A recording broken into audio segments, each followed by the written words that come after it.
lío. Y ahí tenemos una serie de obras que las vamos a ver el día de hoy. Entonces, vamos a formar 12 grupos, ¿sí?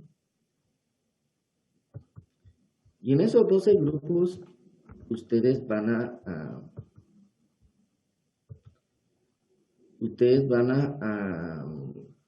desarrollar esa temática, ¿sí? Entonces, a la sala número 1 va a desarrollar la temática de rotación de cultivos.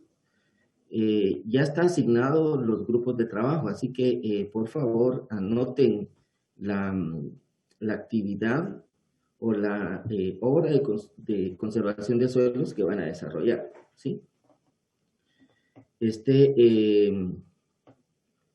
Lo que quiero que desarrollen es lo siguiente, la definición de la estructura de conservación de suelos o la actividad de conservación de suelos, ¿verdad? Porque rotación de cultivos no es que elaboren una obra, sino realmente es una técnica de conservación de suelos, ¿no? ¿Sí? Las características del área donde se establece el tipo de conservación de suelos, o sea, digamos, vamos a tomar en cuenta la rotación de cultivos, cuál es la pendiente, ¿verdad? Y cómo es que se debe establecer, pues si hay un área mínima, un área máxima, ¿verdad? Para hacer esta rotación, ¿verdad? Sí. Y si hay, en este caso, un distanciamiento entre cada estructura de conservación de suelos, ¿verdad? Pues si estamos hablando de barreras vivas, barreras muertas, si hay una pendiente, pues habrá una fórmula, pues, para poder calcular el distanciamiento óptimo de las barreras vivas, muertas, los diques, ¿verdad? Fosas de infiltración. O sea, que ustedes, pues, van a buscar esa información. Para esta actividad, como es un tema en especial, solo vamos a dejar 20 minutos para que hagan esta actividad, ¿sí? Entonces, por lo tanto,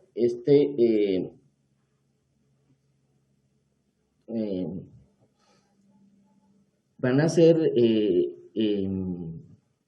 unas diapositivas en el programa que ustedes deseen, pero esas diapositivas las vamos a compartir porque todos ustedes van a tener esa misma información. Todos vamos a tener esa misma información. Y lo van a exponer, en 4 minutos, ¿sí? O sea que toda la definición de la estructura de suelos y las características y distanciamiento, pues ustedes se van a tomar un tiempo máximo de 4 minutos, ¿verdad? Para que lo puedan desarrollar, ¿sí? ¿Hay alguna duda sobre cómo es que vamos a hacer la tarea el día de hoy, la actividad el día de hoy? ¿Alguien tiene Ahí duda? deja compartir, Ife, porfa. Con mucho gusto, ahorita voy a dejar de... Ya notaron, ¿verdad? Su obra de conservación de suelos y gracias por recordarme. Ahorita vamos a activar la opción de compartir pantalla. Así que, ¿hay alguna duda sobre también de la metodología? ¿Vamos bien? Bueno, entonces si no hay dudas, pues vamos a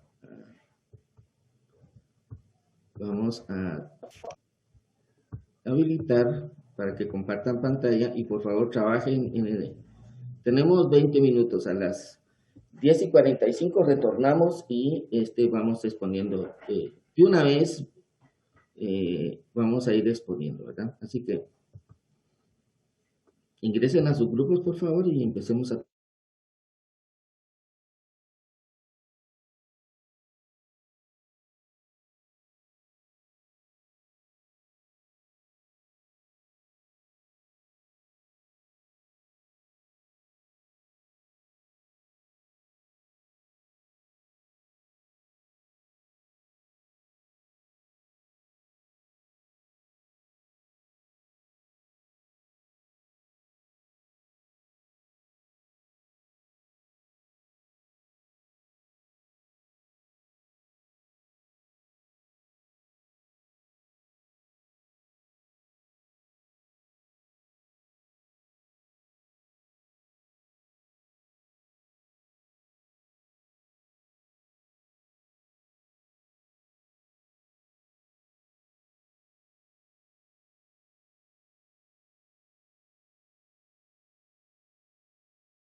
Buenos días, Chepe.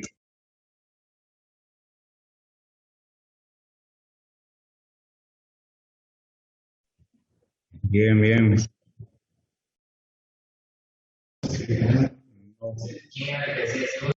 Ahorita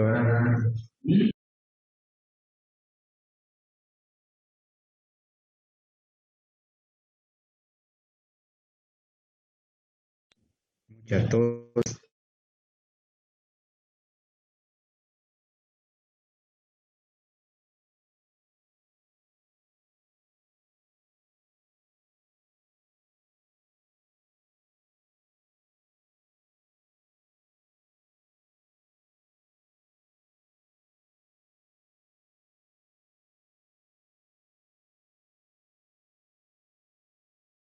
¿No estás vacunado, pues, Chepe?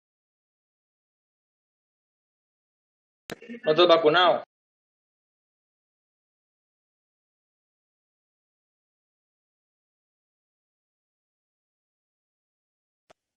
¿Por qué? Si solo les dice poner la vacuna.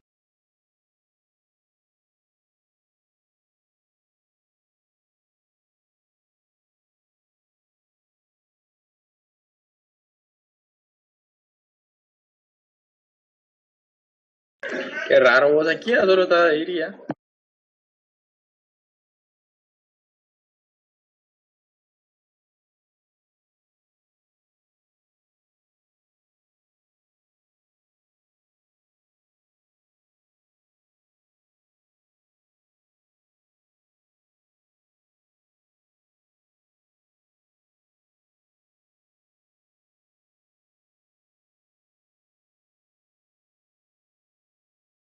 No, vos.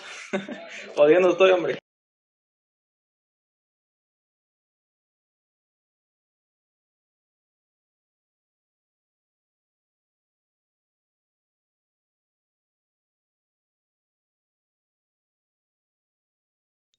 ¿Qué? A vos volá, la verdad. Ahorita les voy a decir si qué van a buscar. ¿Cuántos somos? 5, ¿ah? A ver, Arriaga. Sí. Eh, Puedes buscar criterios para la construcción de barreras muertas. Basta, bueno, mira eso, están las diapos, ¿no? Yo creo, si no, investigar. Vaya, amor. Guinea no está ahí. Estás ahí. Estoy comiendo, pero aquí estoy. Decime. No sé si puedes buscar la definición de la estructura de conservación de, no, esto no. Características. Vivo, vivo.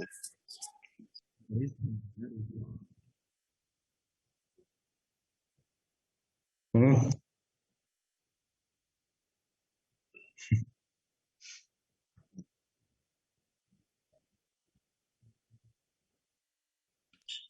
Si querés pegarlo en el chat de aquí.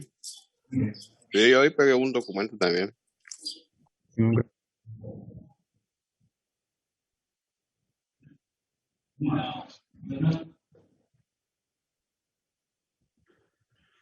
No, no llega la otra. Sí, casi seguro.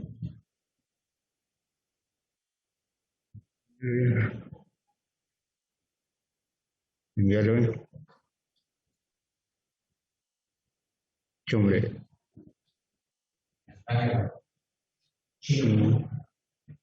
Simón es Nájera Peche.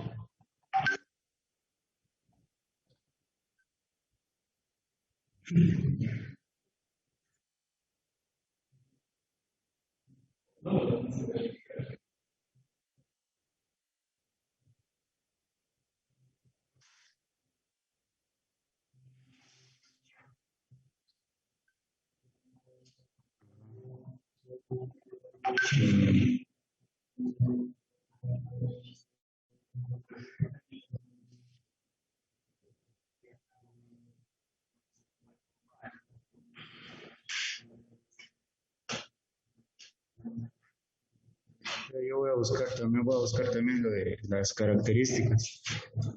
Yo ya tengo los criterios, no sé si cómo te los doy o dónde los pego o cómo. Mandarlos al chat, bueno, onda. Y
Dani, criterios, me dijiste, Dani.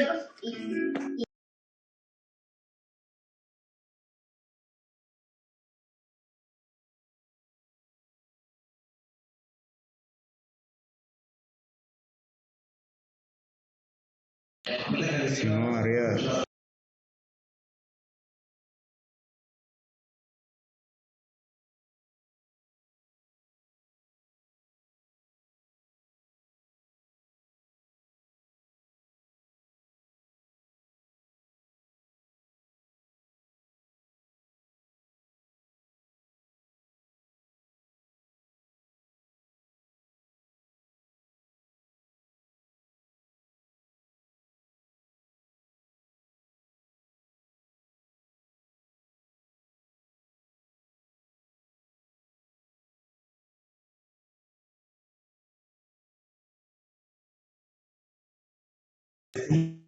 ¿Qué pasó?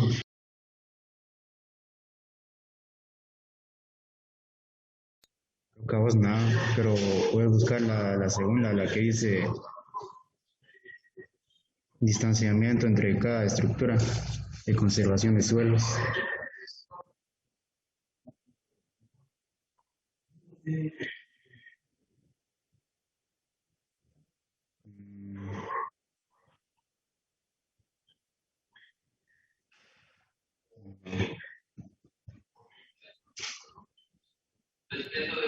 Yo le tomé captura a una, pero intenté pegarla aquí, ¿va? Y no pude, entonces mejor la voy a enviar a la sección. Y están en la sección, ¿va?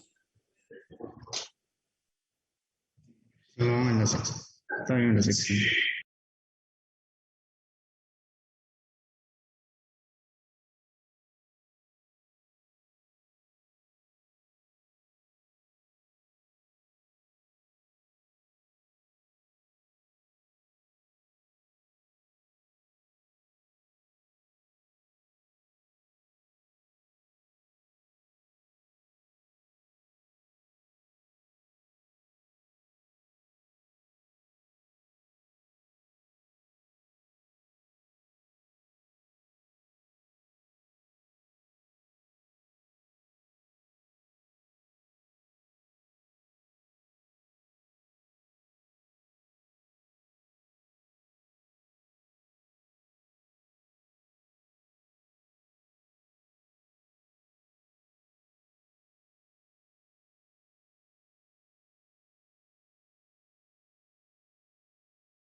Bueno, jóvenes, entonces, por favor, el grupo número 1 ya puede compartir su pantalla y exponernos lo que encontraron en referente a la información que les solicité, por favor.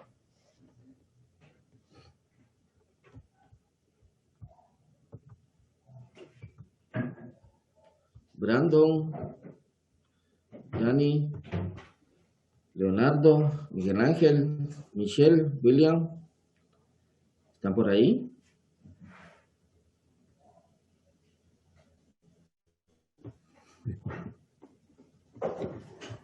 ¿Qué pasó, jóvenes?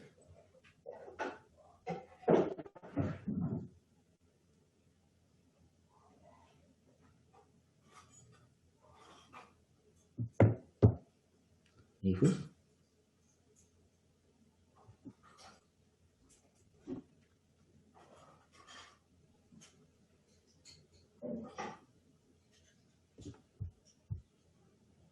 Disculpe, no sé si idea de que nosotros solo discutimos el tema, hombre, pero sí teníamos que hacer documento.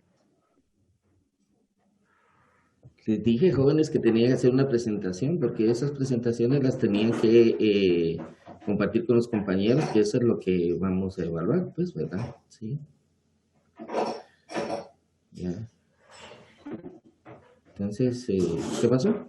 Ingeniero. Estoy hablando con el grupo número 1, ahorita vale, te voy a atender. Yo estaba en el grupo número 1. Solo que él estaba realizando las diapositivas, y Inge, solo que de la nada se desconectó también. Sí, ingeniero, perdón, mi equipo se reinició, por eso es de que ahorita le estaba pidiendo acceso y no se guardaron los cambios. Ay, mira qué bonito. Entonces, el grupo número 2, por favor, presente sus datos, por favor. Grupo número 1 lo vamos a analizar por ahí. Número 2. Griselda, Carlos. Ahorita vamos, Inge. Ahorita Bueno.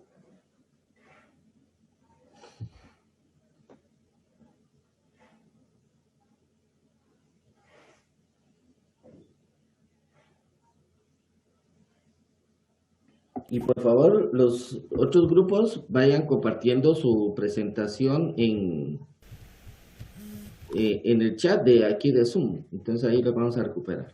Así que por favor, Griselda. Ahorita presento, ingeniero. Bueno. Deme un momento.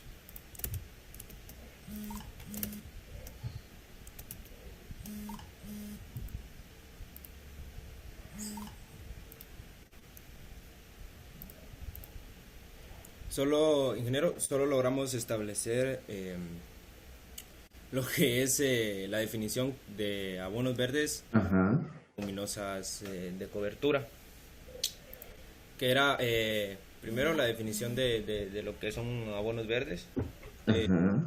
Se dice que son plantas que tienen alta capacidad a diversos suelos y climas. También tienen las características que son de ciclos cortos y tienen una alta generación de material vegetativo. Este tipo de estructura de recuperación se puede hacer de manera preventiva y curativa, es decir, que protegen y recuperan el suelo. Estas especies se toman en cuenta para la recuperación casi absoluta en los periodos de descanso, que es generalmente donde se implementan. Y pues íbamos a determinar las características del área, pero ya no nos dio tiempo. Ok, ¿qué cultivos serían esos, por favor? Leguminosas como tal o... Especies, no encontraron especies ahí, por lo menos. Especies como tal, pero pues podría ser... no sé, pueden ser algunos granos, ingeniero, como la arveja, habas. También puede ser algún tipo de granos más, sorgo, avena, el centeno, la cebada. Los que producen mayor, pues, área vegetativa. El chiste es que... Sí, o sea, digamos, si se dan cuenta, estos temas ya son repetitivos, jóvenes. O sea, digamos, ustedes durante estos 3 años han estado viendo esos en otras clases, me imagino, ¿no? Por eso es que sería un poco más sencillo de especificar las especies, pues, ¿verdad? Ingeniero. Sí. Se puede utilizar el maní forrajero. Sí. frijol de abono, que así se conoce a esa especie con el nombre común, la canavalia, si no estoy mal, y vigna, y dolichos, creo que también se denomina, y algunas especies arbustivas, como el gandul. El gandul sí es muy bueno, además de aportar nutrientes al suelo. ¿Y qué tipo de nutrientes son los que fijan las leguminosas? Principalmente el nitrógeno, ya que la función de las leguminosas es que forman nódulos en las raíces, entonces van acumulando bacterias y ellas son las que se encargan de fijar el nitrógeno en el suelo. Totalmente, entonces esas son las características y pues características del área, pues como ya lo habían mencionado ustedes, pues en forma preventiva, ¿verdad? En lugares donde pues después de que viene como un pequeño barbecho, ¿no? Sí. En especial, pues, si ustedes se dan cuenta de estos adornos verdes, si ustedes pues, lo han visto en el campo, primero establecen el maíz y de último el frijol, ¿verdad? El frijol también que es de postrera, que le llaman, ¿verdad? Para recuperar el área y también tener frijolito, ¿verdad? Sí, o sea, también son parte de los adornos verdes, ¿no? Sí. Bueno, pasemos al siguiente grupo, por favor. Gracias por su participación. Esta es una discusión un poquitico más entre cuates, pues, ¿verdad? Porque estas cosas ya son más, ustedes ya tienen conocimientos. El tercer grupo, porfa.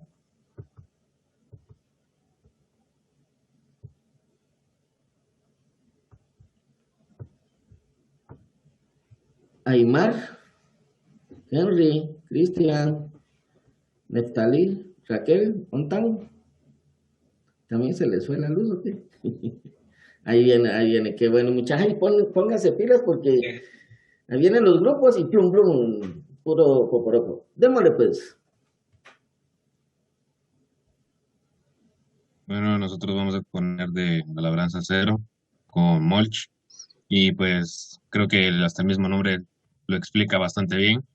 Es no hacer prácticas de demasiada remoción de suelo y usando los rastrojos de cosechas o incluso malezas para proteger el suelo, para prevenir la erosión, pérdida de suelo y también conservar nutrientes. Sí. Entonces, pues como aquí les decía, es no quemar, pues, no hacer prácticas de quema, sino que usar los residuos. Y pues cuando se hace la siembra, podemos ver de que aquí en este tipo de conservación, lo que se hace es usar este residuo que queda seco para incorporarlo y que proteja al cultivo, a las plantas, a los almácigos que se están sembrando. Pues como les dije, ventajas, pues sabemos bastante que la materia orgánica este rastrojo se degrada, se conserva la humedad, pues también cuando hay épocas de sequía, pues se conserva bastante bien la humedad. Esta práctica a veces la mirábamos, usar el mulch, la mirábamos en el cultivo de limón que está por los invernaderos al otro lado de la escuela, en la siembra de limón, en consulados. Y pues aquí solo hablamos un poquito más de los beneficios de aplicar el mulch, que es mejorar la fertilidad del suelo y la capa del suelo superficial. Ok.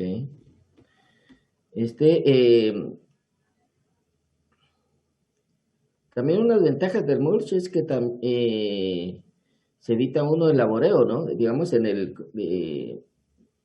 ventaja es que, digamos, al tener mulch en la superficie, pues no deja crecer malezas, es una parte esencial, por eso es que en los invernaderos lo ponen, pues, ¿verdad?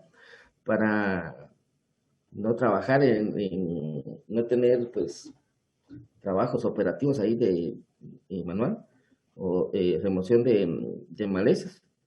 Y en el mulch también en regiones que son cálidas, ¿verdad? Que son, pues, casi que su precipitación es poca, pues retiene la humedad cuando pues se aplica algún tipo de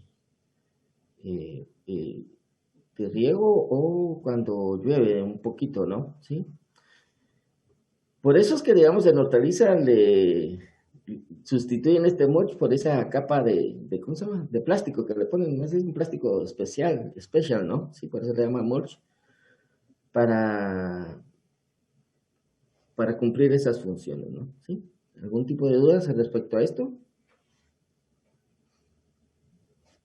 Estamos bien, ¿verdad? O sea, son cultivos, son cosas, ustedes ya lo han visto, ¿verdad? Sí. Bueno, gracias compañeros, felicidades. Vamos al siguiente grupo, por favor. Estés en pilas, por favor.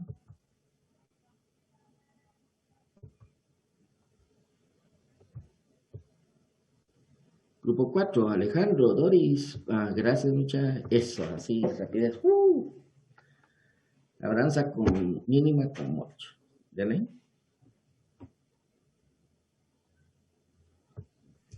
Bueno, buen día para todos. Vamos a iniciar con qué es la labranza mínima con mulch. Esto consiste en la rotura del suelo o como dice la labranza del suelo, pero únicamente donde vamos a sembrar. ¿A qué se refiere esto? A que va a ser la labranza donde vamos a elaborar la cama o los surcos. Y con esto lo vamos a complementar que residuos vegetales anteriores de siembras o algunas cosechas no los vamos a desechar, sino los vamos a aprovechar y los vamos a utilizar como mulch, similar como en la labranza cero. La importancia de esta práctica se deriva debido a que nos brinda gran protección en terrenos inclinados debido a la erosión, así como también nos va a incrementar la disponibilidad de nutrientes y va a mejorar las condiciones de nuestro suelo y también va a servir como un fertilizante orgánico natural, un abono, perdón, orgánico natural que nos va a brindar nutrientes. Y ahora vamos a observar los tipos de labranza mínima. Ajá. Dentro de la labranza mínima en surcos o continuas, podemos ver de que esta remueve los surcos de 20 a 30 centímetros de ancho. Más que todo es un movimiento pequeño para evitar la erosión, dejando de que los suelos estén sin remover, ¿verdad? Lo menos que se pueda. La separación de la tierra dentro de los surcos se hace a una profundidad de 15 a 30 centímetros según el tipo del suelo y clase de cultivo. Este sistema es ideal para terrenos fríos y húmedos, debido a que los surcos ofrecen plántulas en un ambiente más cálido y con mejor drenaje.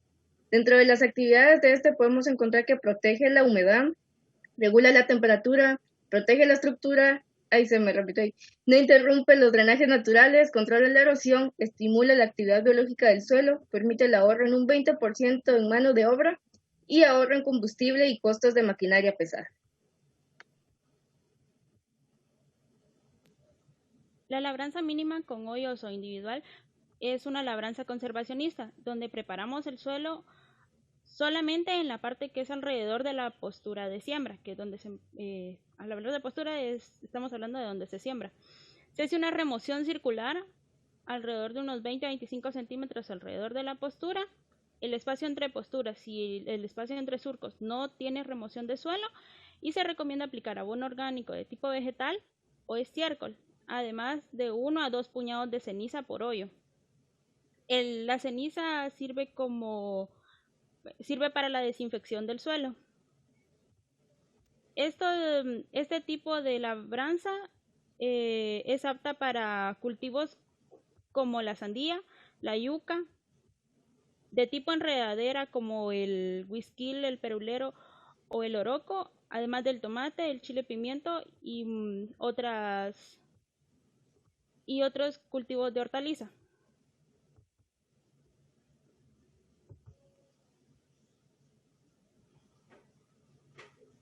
Ok.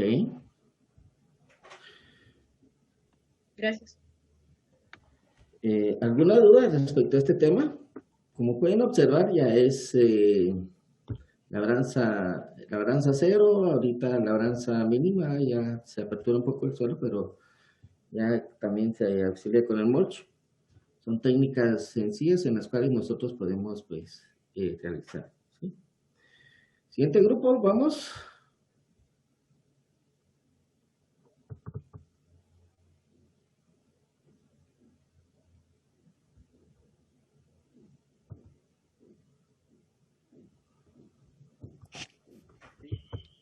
De la presentación, ingeniero.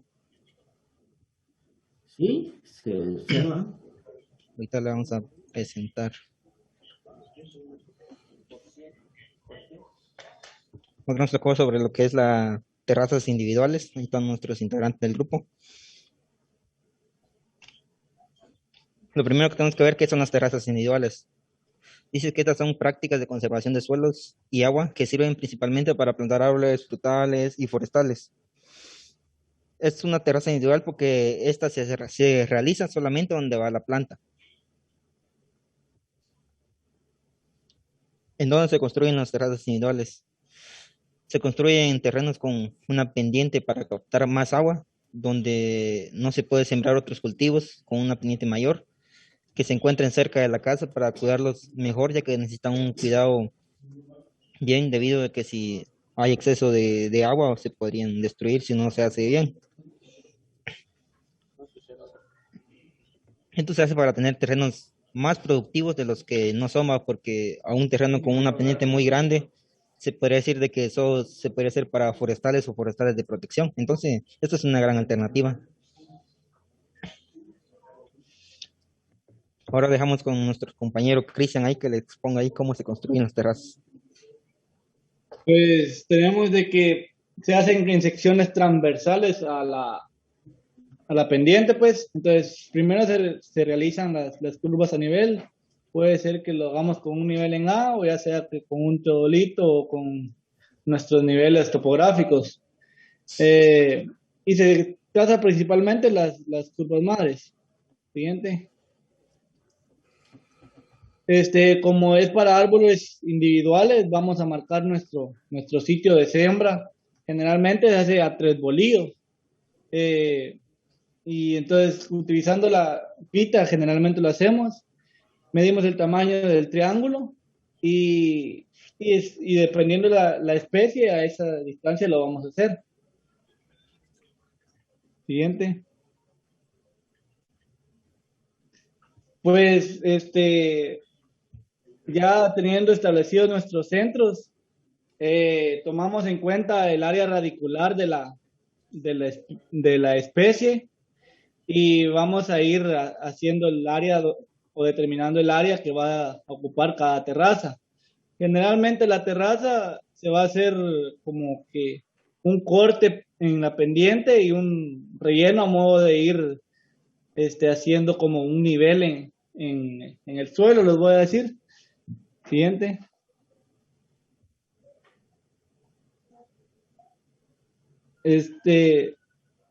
Pues como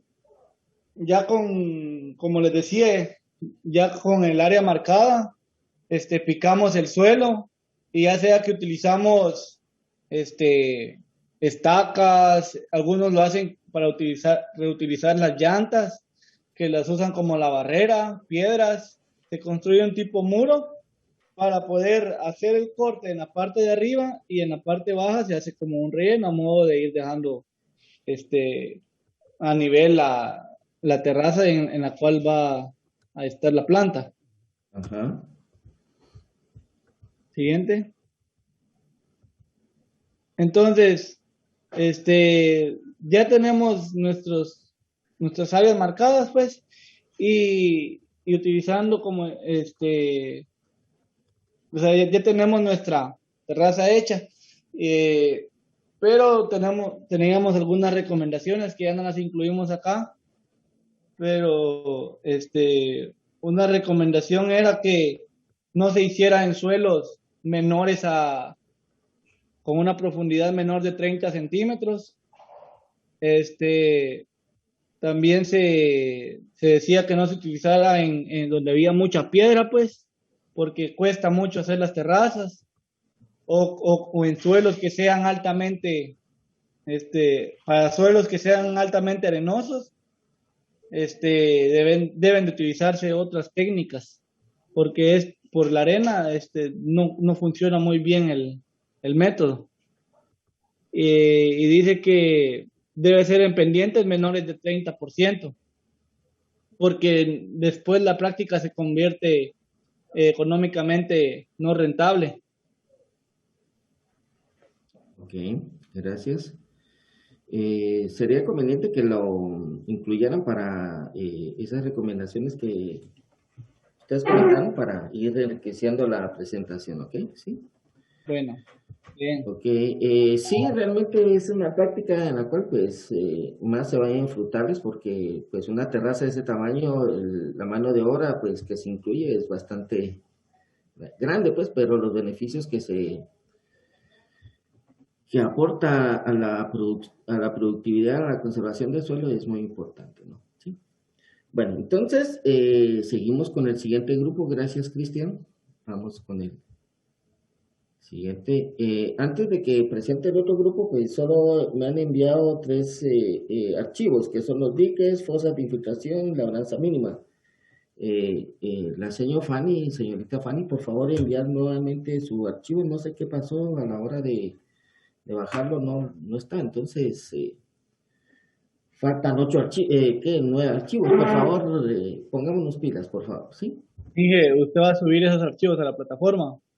Pues es que aquí está en el chat, por eso es que lo necesito ahorita para que ustedes mientras se van exponiendo, ustedes pues lo van bajando, pues, ¿verdad? Por eso es que lo necesito ahorita, ¿no? ¿Sí? No. Que es parte de la actividad. Pues jóvenes, siguiente grupo, porfa. Gracias.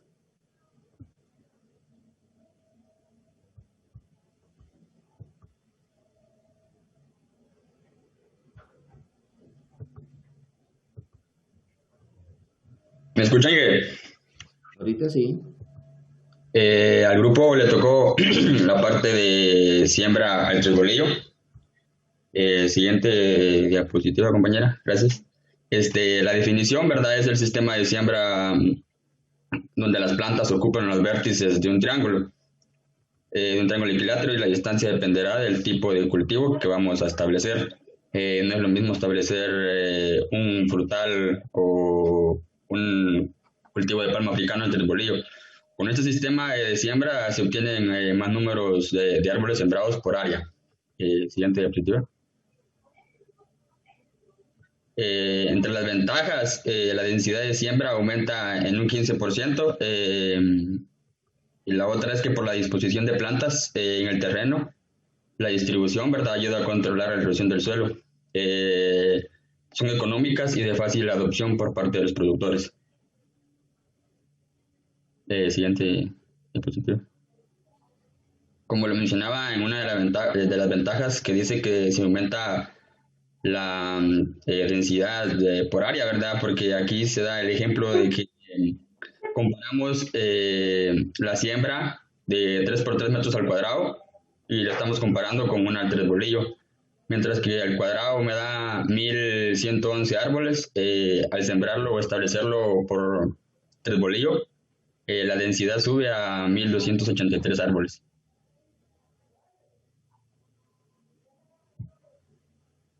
Y esto le tendríamos, ingeniero. Ok. Por lo regular, esta técnica se aplica no solo en laderas, sino también en terrenos ondulados, donde se establecen hortalizas. Si ustedes se han dado cuenta ahí en la ENCA, pues cuando establecen los cultivos, no los establecen al cuadrado, sino también en un tresbolillo, porque aprovechan al máximo el área, ¿sí? Y pues de cierta forma, pues la disposición de ese triángulo pues va a, en las laderas se va como que reduciendo la velocidad del agua, digamos, en esas partes de hileras, porque como que son como barreras que van deteniendo pues el caudal del agua, ¿no? En un área, ¿no? ¿Sí? Pero bueno, ¿dudas sobre el tema de tresbolillo? ¿Todo bien?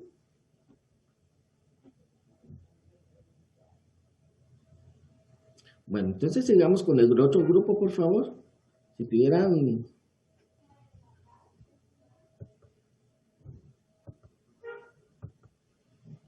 Siguiente grupo, por favor.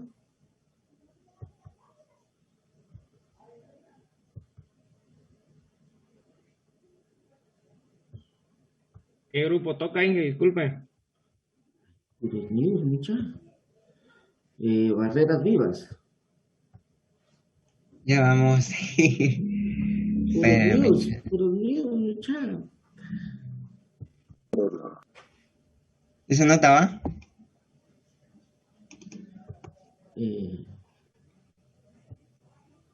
Aquí como no. Jóvenes, ese del Tres Bolío, ¿en qué lo hicieron?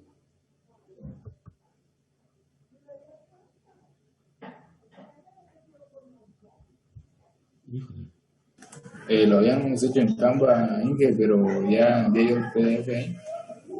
En PDF. Voy a ver, porque... Sí, el compañero también lo había enviado el link. Ah, ya. Ya envié yo el PDF. Ajá. Ya está el PDF, ok. Démosle. Siguiente grupo.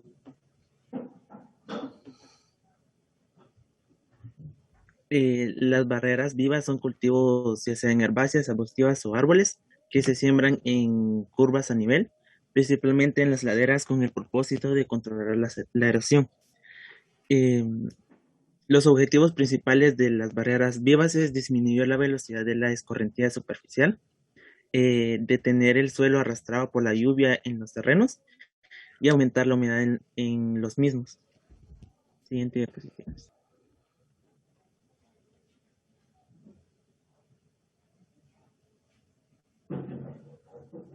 Tiempo corre. Las características que tenemos lo que es la pendiente, que se establecen en curvas a nivel, o el contorno con pendientes menores. También podemos encontrar que por otro lado dice que también se utilizan prácticas que se recomienda hacer en pendientes del 15% o un poquito mayores. Y también consideramos otras consideraciones, es el terreno que debe estar libre de malezas y con el sistema de riego funcionando para garantizar que las barreras no pierdan humedad.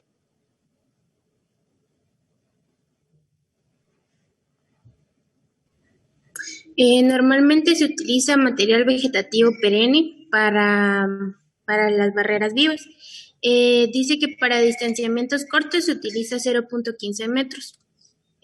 También se utilizan como hileras o se siembran en hileras y a continuación les van a explicar los distanciamientos de algunos cultivos. Cuando hablamos de las pendientes con 25%, utilizamos un distanciamiento de 8 metros, de 8 metros, de 30 de 6.5, de 35 a 40 de 6. Acá podemos observar algunos materiales vegetativos con unos distanciamientos. Por ejemplo, encontramos lo que es el izote, con un distanciamiento de 0,20 metros, una piña de cerco de 0,30, de piña la normal de 0,25, el zacate limón de 0,15, de pasto napier de 0,20, entre el resto. Un dato a tomar en cuenta es que el establecimiento de la barrera viva debe comenzar 20 a 30 días antes de sembrar el cultivo de interés. Un mes después de la siembra es aconsejable fertilizar con una fórmula rica en lo que es fósforo para favorecer el desarrollo radicular y acelerar el desarrollo vegetativo de la barrera viva.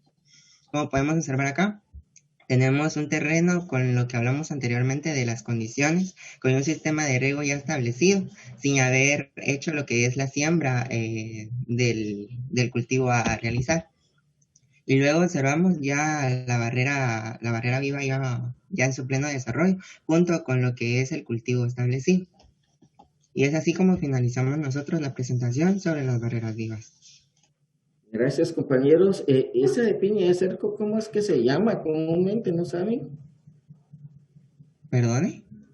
La piña de cerco, es que en otro lugar, ¿cómo conocen la piña de cerco? No les sabría decir.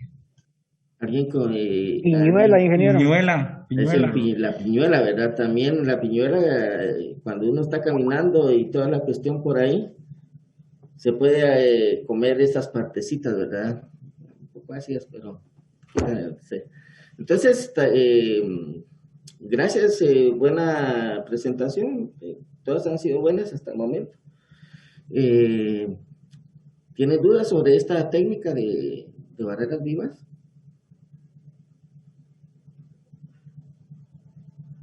Sí, no, tal vez. También, solo para agregar, las barreras vivas siempre se establecen con, si son en lugares de poca precipitación, se procura de que la especie seleccionada, pues, tolere la sequía, ¿verdad? Sí, ese ejemplo del zacate limón es muy buena para ese sentido, ¿no? A pesar de que cuando pasa el estrés hídrico y vienen las primeras lluvias, vuelve a brotar, eso es lo interesante, ¿no? Y algunos otras partes. Bueno, siguiente grupo, por favor. Van a preguntar qué sigue, ¿verdad? Los diques de madera. Pilas, pilas. Ahorita, ahorita. Pilas. Ya se están pareciendo a los news. Eso. Juguemos, señor, juegue. Bueno, pues nosotros les vamos a hablar sobre los diques de madera. Entonces, como pueden ver ahí, para una imagen, para ir dando la idea de qué son, ¿verdad? Son estructuras de piedra, madera o tierra que se pueden ir construyendo, como ya lo mencionaron otros compañeros anteriormente, o de cualquier otro material que se construyen con el objetivo de contener agua y impidiendo su paso, ¿verdad? Para poder darle un mejor aprovechamiento.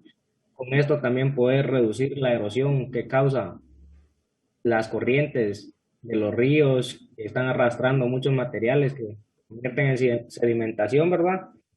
Y normalmente se pueden construir de manera perpendicular o paralela al curso del caudal que se pretende contener. También podemos ver esta imagen que nos estaban viendo, cómo van para reducir la velocidad que tienen las corrientes en algunos casos, o algunos casos para poder guiar el curso de los ríos también. Y también se pueden encajonar el flujo, como ustedes pueden ver ahí, y que sea más rápido, más lento, dependiendo de lo que necesitemos. Con la importancia que tienen los diques de madera es que es una alternativa mucho más barata que hacer otras obras de conservación, ya que los recursos, como pueden ver, los encontramos, más que todo si estamos en las áreas rurales, ¿verdad?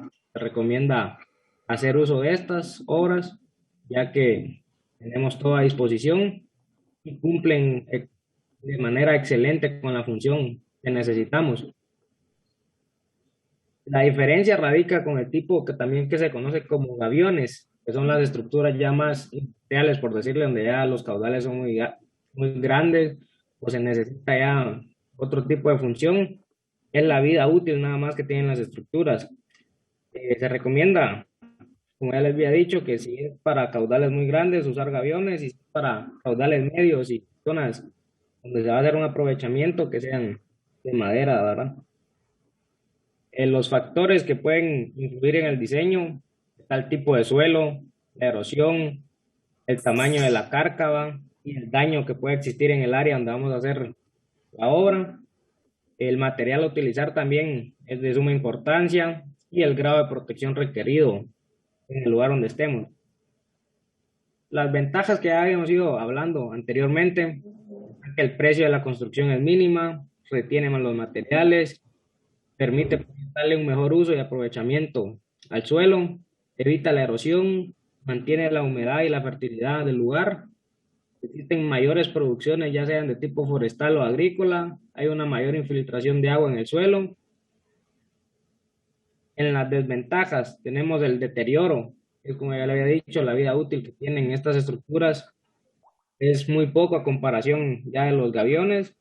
No soporta tampoco muchas presiones y se necesita de maderas gruesas para poder garantizar el éxito y la durabilidad de la obra. No es muy confiable cuando ya los caudales son demasiado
ramas que están en el lugar.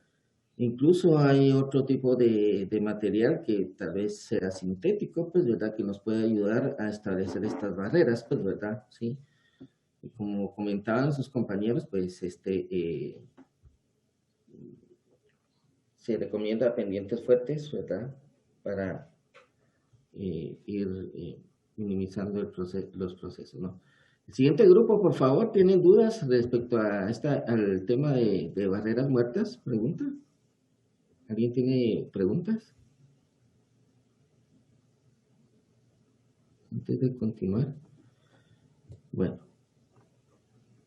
Si no las hay, pues vamos a las acequias tipo ladera. Buenos días, ingeniero. Nosotros nos tocó exponer sobre las acequias de ladera de tipo trinchera. Estas son zanjas o canales construidos con un desnivel del 1% en dirección transversal a la pendiente. Nos sirve para captar el agua por escorrentía y drenar el exceso fuera del área de cultivo sin provocar erosión o cárcavas.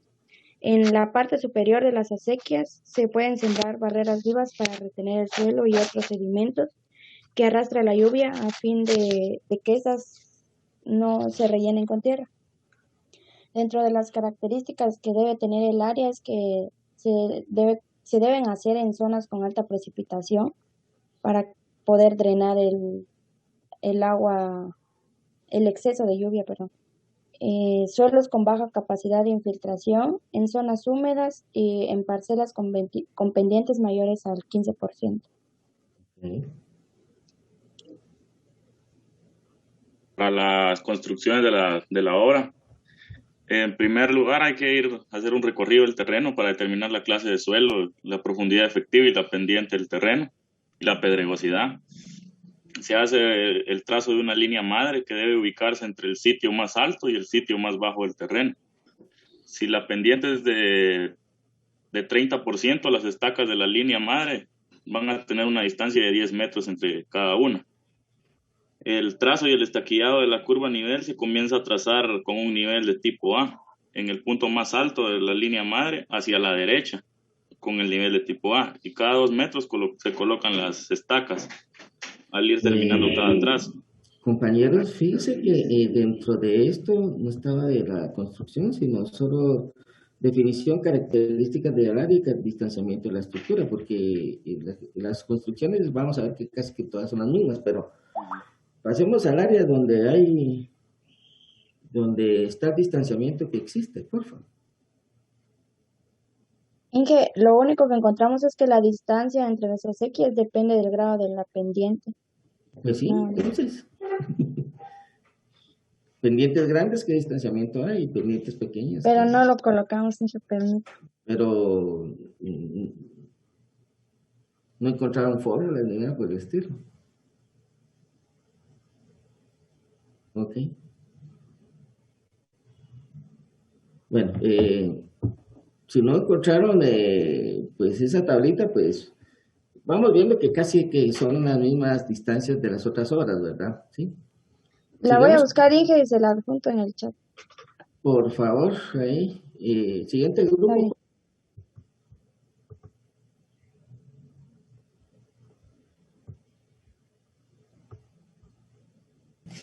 Bueno, a nosotros nos tocaron los diques de piedra de mampostería seca y lo que encontramos fue que en la definición los diques son barreras que cruzan un curso de agua o un conducto para controlar el nivel y la velocidad del agua.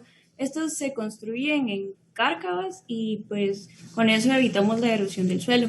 Y pues también encontramos que son de los tipos de diques de menor costo debido a que se realizan con piedras, porque solo requiere la recolección de estas de algún lugar cercano donde se construyan y pues lo ideal es cantear las piedras para facilitar su colocación y dar mayor estabilidad a la obra. Las características del área, como ya había mencionado, se presentan en quebradas o en cárcavas donde hay un deslizamiento de partículas por el agua. Los objetivos, digamos, o por lo que se debe realizar una cárcava es para evitar el desgaste del mismo suelo contenido en la cárcava, también estabilizar las pendientes del lecho en las cárcavas o quebradas y preparar las condiciones para la plantación y las siembras en cárcavas o quebradas.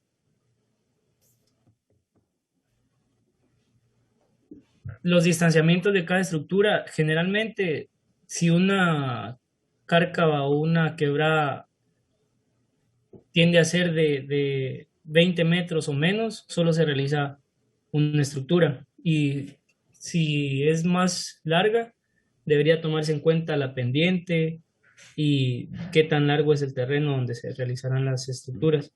Debe tener un talud 3:2, que hace referencia a que por 3 metros de altura vamos a cortar 2 metros de la horizontal para evitar que haya un desbordamiento de las partículas del suelo.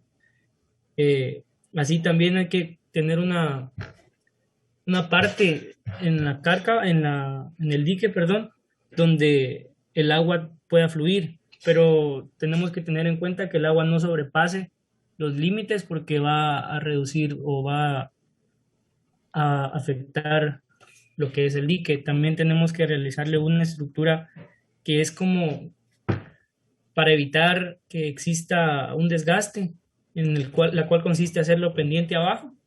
Puede ser de 2 metros a 1 metro con una pendiente que nosotros queramos, y como mi compañera había mencionado, esto se puede realizar de buena forma y barato, debido a que son piedras o rocas localizadas en el mismo terreno. Y sería eso, ingeniero. Okay, muchas gracias por compartir la información. ¿Qué diferencia, ahorita tenemos un poquitico de tiempo, qué diferencia creen que hay entre los diques de piedra y diques de madera? ¿Cómo voy a establecer un dique de piedra? ¿Cómo voy a establecer un dique de madera? ¿Qué criterios voy a tomar para el establecimiento de estas obras? ¿Sí, Romano? Como había mencionado, podíamos tomar en cuenta las pendientes de los terrenos, porque las piedras son más resistentes que la madera, y estaba leyendo que pueden ser hasta de 1 metro de ancho y sería la misma relación para el alto, entonces son más resistentes y duraderas, por lo tanto. Entonces yo pienso que ese sería un motivo para hacer de piedra. El precio también. El precio de construcción también. Precio, ya. Pero si solo hay palos ahí, y no hay piedras, ¿qué? Tengo que llevar las piedras, ¿no? Sí. O sea, digamos, uno de los criterios muy importantes que hay que tomar y hay que saber definir, tanto la piedra como la madera, es la disponibilidad de estos materiales en la zona, pues, ¿verdad? Sí. Si están disponibles los troncos, los pedazos de un árbol que se cayó y todo el asunto, y no hay piedra, pues entrémosle al arbolito, pues, ¿verdad? Y echarlo punta, ¿ves? Al igual que sí, Saúl Palma. Inge, solo una pregunta, también podría considerarse lo que es la profundidad del suelo, pienso yo, porque en el caso de la madera hay que enterrarlo y tiene que estar bien firme, ¿no? Y sí, yo pienso yo, pues, o sea, que las piedras solo se ponen ahí y ahí van haciéndose el bultito. Ya, al igual que la piedra, como no creas, hay que hacer, digamos, como que un pequeño cimiento a la parte de la piedra, hay que hacer una pues, zanjita, ¿verdad? Sí. Entonces, hay que hacer una zanjita, pues, ¿verdad? Entonces, eso, como que hay que hacerle como un cimiento, no solo a la madera, digamos, a los troncos, sino también a la piedra. Hay que hacerle como un cimientito y empezar a construir ahí. Porque si vos empezás a construir ahí, viene una corrientera y se lleva al dique, ¿no? ¿Sí? A pesar de que no lleva mezcla de, ejemplo, no es como mampostería que se va utilizando cemento, también se refiere a una parte, un cimiento, ¿no? Solo para que ustedes vean de que realmente, claro que uno, como los troncos se descomponen con respecto al tiempo, pues, ¿verdad? ¿Sí? Entonces, estas horas las vamos a utilizar la disponibilidad de material que existe en el área, ¿verdad? Si hay piedras, pues vamos a usar piedras, pues, ¿verdad? ¿Sí? Pero si hay troncos, pues, porque el costo de estas horas, ahí se incrementa el costo si usted acarrea las piedrecitas, ¿verdad? ¿Sí? Imagínese cuánto le cobra el flete y no es que el pick-up va a llegar ahí a la carga, vaya ahí, o el camión va a llegar a la carga, va a tirar las piedras, sino hay que ir a cargarlas de un lugar a otro, ¿verdad? Entonces estos son costos. Entonces, mejor observemos la disponibilidad de material que hay en el lugar y establecer la hora de ese material. Pues eso es lo que les quiero dar como mi punto de vista. Pero si tienen plata, pues echen plata, pues, ¿verdad? Si tienen disponibilidad de recursos, bueno, pues, jalemos piedra, pues, y ya no hacemos un muro de piedra, sino hacemos un muro de mampostería, pues, ¿verdad? Sí, que ya le podemos echar concreto como en otros lugares lo hacen, ¿no? Sí. Bueno, entonces sigamos con el siguiente grupo. ¿Alguien más respecto a este tema? Ya estamos discutiendo sobre el tema. ¿Quién sigue las fosas de infiltración? El último grupo, pero no. Ok.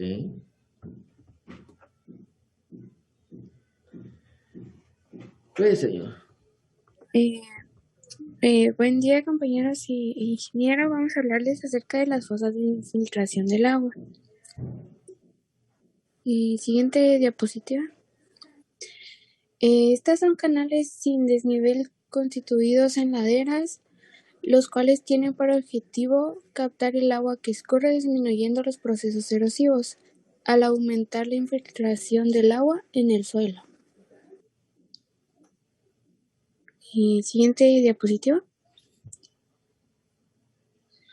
En estos destacan 4 conceptos hidrológicos, lo que es el periodo de retorno, las curvas de intensidad, duración, frecuencia, la velocidad de infiltración de los suelos y el coeficiente de escorrentía. Estos favorecen y minimizan los riesgos, creando un margen de seguridad.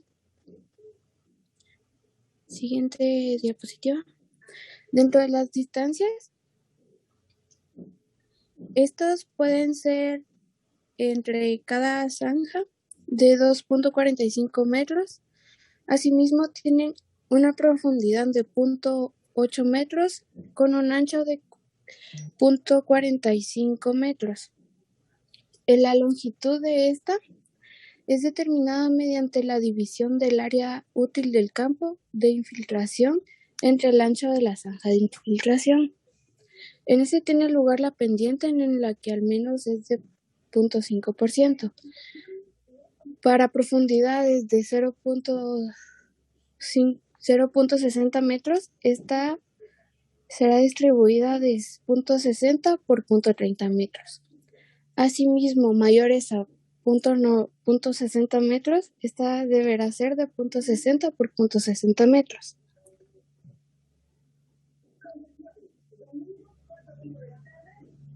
Y solamente. Okay. Hubiera sido bueno una diapositiva ahí demostrando cómo son estas cosas de infiltración. Pero bueno, comentarios sobre la actividad de hoy.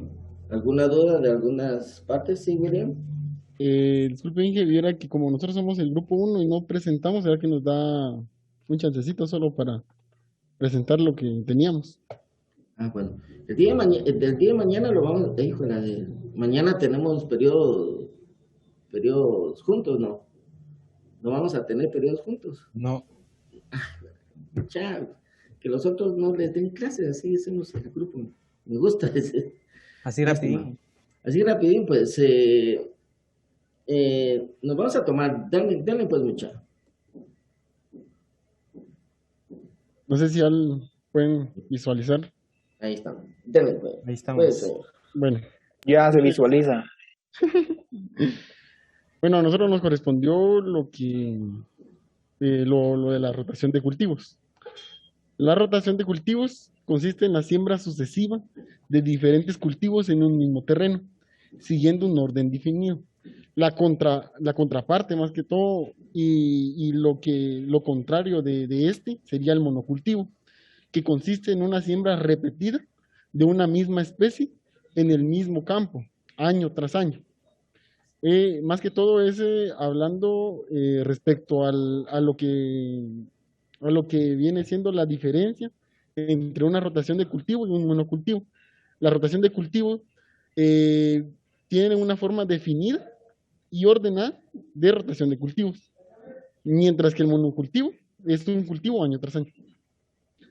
Los beneficios con respecto a la erosión del suelo: hay una reducción de la erosión hídrica y eólica, mejora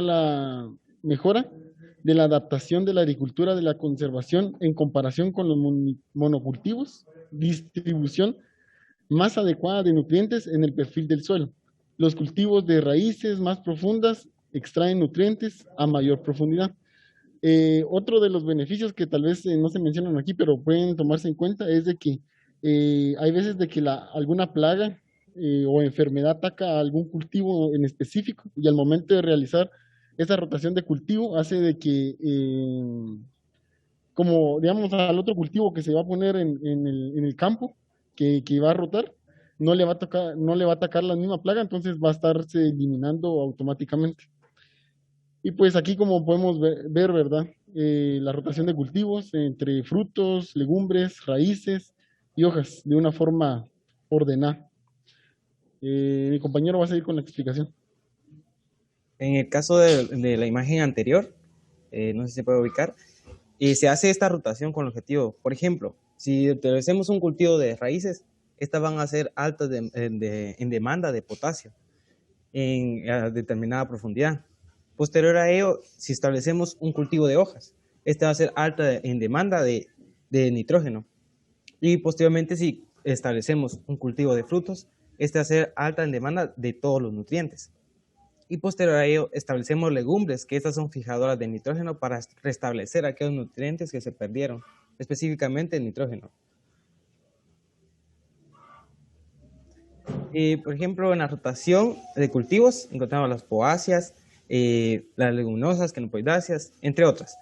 Ven, alternar cultivos exigentes como acelgas, coles, maíz, calabaza, igual los no exigentes como leguminosas, soya, lentejas o abonos verdes. Rotar los cultivos como vegetativo, como hortalizas, como ya habíamos mencionado. Definitivamente es combinar aquellos cultivos adecuadamente a la forma que permitan un óptimo aprovechamiento de las plantas, excedentes de nutrientes e enriquecer la tierra. Finalmente, su importancia radica y mantiene el suelo cubierto, manteniendo un equilibrio biológico, ¿verdad? Aprovechando el tiempo de los cultivos, incorporación de rastrojos después de la cosecha, el costo mínimo de producción, sostenibilidad y la fertilidad del suelo, ¿verdad? Bueno, gracias por haber compartido la información. Realmente, pues, en hortalizas aparentemente hacen ese tipo de rotación de cultivos en las parcelas, pero yo no he visto, ¿verdad? A lo mejor sí, porque no me estoy en el área, ¿verdad? Sí. Pero bueno, entonces, el día de mañana vamos a hacer algún resumen, vamos a hacer un resumen de todo lo que ustedes han expuesto, ¿verdad? Y y vamos a concluir con una temática que son terrazas, ¿verdad? Sí. Entonces, no me queda más que despedirnos. Nos vemos el día de mañana y pues seguimos en contacto, ¿verdad? Gracias por su atención.